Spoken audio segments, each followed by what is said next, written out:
সামাজিক যোগাযোগ মাধ্যমে হঠাৎ করেই দেখা মেলে এমন এক ভিডিও যা দেখে শুরুতেই বুক কেঁপে উঠেছে বহু ধর্মপ্রাণ মুসলিমদের। ভিডিওটি দৃশ্যে দেখা গেছে বস্তায় ভরে হাজার হাজার পবিত্র কুরআন মাজিদ জাহাজ থেকে গভীর সমুদ্রে ফেলে দেওয়া হচ্ছে, যা মুহূর্তেই নাড়িয়ে দেয় বিশ্বজুড়ে মুসলিমদের অনুভূতি। প্রশ্ন একটাই, আল্লাহ তাআলার বাণীবাহী পবিত্র এই ধর্মীয় কিতাবের সঙ্গে এমন মর্মান্তিক আচরণ কেন করা হচ্ছে? পবিত্র কুরআন মাজিদ মহান আল্লাহ তাআলার বাণীর একমাত্র সত্য নিদর্শন, যা প্রিয় নবী হযরত মুহাম্মদ সাল্লাল্লাহু আলাইহি ওয়াসাল্লামের উপর নাজিল করা হয়েছিল। আর সেই বাণীতে তাই কখনোই কোনো ভুল নেই। আর তাই যারা কোরআনকে ভুল বলে বা অবমাননা করে তাদের জন্য আল্লাহ তাআলা বিশেষ শাস্তির ব্যবস্থা রেখেছেন। সারা বিশ্বেই তাই কোরআন মাজিদ অত্যন্ত সম্মানিত কিতাব। তবে ঠিক সে সময়ে মালয়েশিয়ায় হঠাৎ দেখা গেল উল্টো চিত্র। সেখানে হাজার হাজার কোরআন মাজিদ মাঝ সমুদ্রে ফেলছে কর্তৃপক্ষ। আর সেই দৃশ্যই মুহূর্তে ছড়িয়ে পড়ে সামাজিক মাধ্যমে।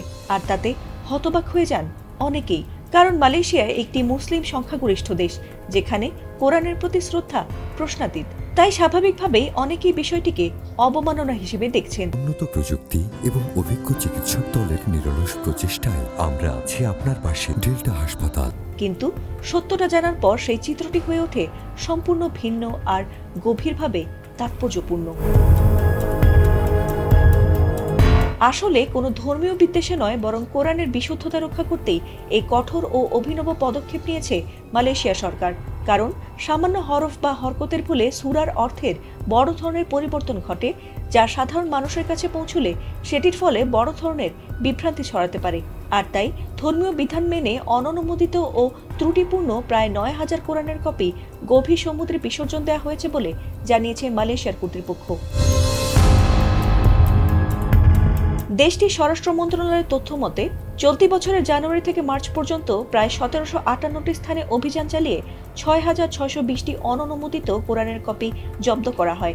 এসব কপির আনুমানিক বাজার মূল্য প্রায় ৩,৭৮,০০০ রিঙ্গিত। এ ঘটনায় ৪৪টি তদন্ত শুরু হয়েছে বলে জানিয়েছে স্বরাষ্ট্রমন্ত্রী। এদিকে শুধু ধ্বংস নয়, এ নিয়ে বিকল্প ব্যবস্থাও নিচ্ছে দেশটির সরকার। জমজম এক্সচেঞ্জ আল কুরআন কর্মসূচির মাধ্যমে পুরনো বা অননুমোদিত কোরআনের পরিবর্তে নতুন ও অনুমোদিত কপি বিতরণ করা হচ্ছে, যার আওতায় এখন পর্যন্ত প্রায় ৭৬,০০০-এরও বেশি কপি বিনিময় করা হয়েছে বলে জানিয়েছে তারা। ফাতিমা সুলতানা, এটিএন বাংলা।